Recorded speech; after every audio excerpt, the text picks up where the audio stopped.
konting kilos ko lang, nahihilo na talaga ako. As in, nabablack out na ako. Ang hirap mahilo. Feeling ko himatayin ako kasi delikado sa akin. Mamaya himatayin ako, wala akong kasama sa bahay.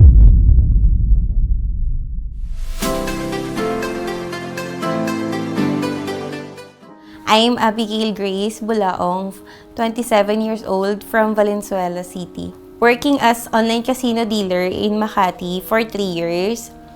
7 months pregnant. And as online casino dealer, mahirap talaga kasi lagi kaming puyat. 12 hours duty kami for 2 days. And syempre, yung 3 days na off ko, di ako sanay matulog ng maaga. So kahit buntis ako, natutulog pa din ako ng 12 midnight, or 1 a.m. na. Yun yung nakasanayan ko na habit everyday. So, bumaba talaga yung hemoglobin ko. And kahit before pa, low blood talaga ako. Ang lagi kong nararamdaman, nahihilo ko lalo na kapag sobrang mainit.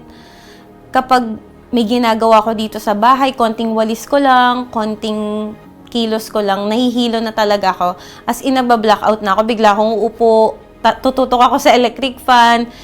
And then, maya-maya magiging okay na ako. Tapos, kapag naging okay na ako, kumilos na naman ako, may hilo na naman ako. So, ganun siya kahirap. Kasi ang hirap mahilo. Feeling ko, himatayin ako kasi delikado sa akin. Mamaya, himatayin ako, wala akong kasama sa bahay. Nagpa-check ako nung 4 months akong pregnant. Pina-check ng OB ko yung blood ko. And nakita, sobrang mababa daw yung hemoglobin ko. Hindi siya normal. So, advice niya sa akin, kumain ako ng green vegetables, green leaves. Di ko kaya kasi hindi ako makain ng okra, hindi ako makain ng ampalaya. So, na-discover ko, bakit hindi ko itry yung organic barley inumin. So, tinry ko siya. Nung una, sabi ko, baka hindi masarap yung lasa. Nung una, oo, ganun talaga. Pero nung nakasanayan ko na siyang inumin, nakaya ko naman, and masarap naman siya. Then, after 1 month, nung pina-check ulit ng OB ko, yung blood ko, naging normal na siya. Nagulat siya kasi ang bilis ko daw naging normal yung hemoglobin ko. Sabi niya, ano daw kinain ko? Sabi ko, uminom lang po ako ng organic barley. And syempre, sinabayan ko rin ng mga vegetables na pechay, cabbage, yung mga green vegetables. So, ayun, naging okay naman po.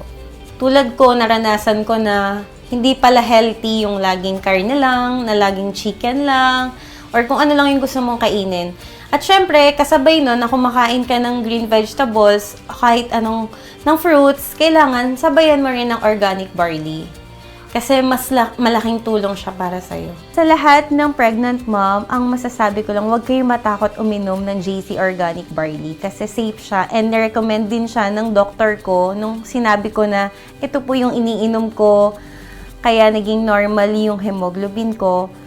So, sa inyo din, huwag kayong matakot kasi safe siya, hindi lang sa pregnant, pati sa lactating mom. I'm Gail Bulaong, 7 months pregnant, dating may low red blood cells. Now, I decided to live healthy and choose good life with the help of JC Organic Barley.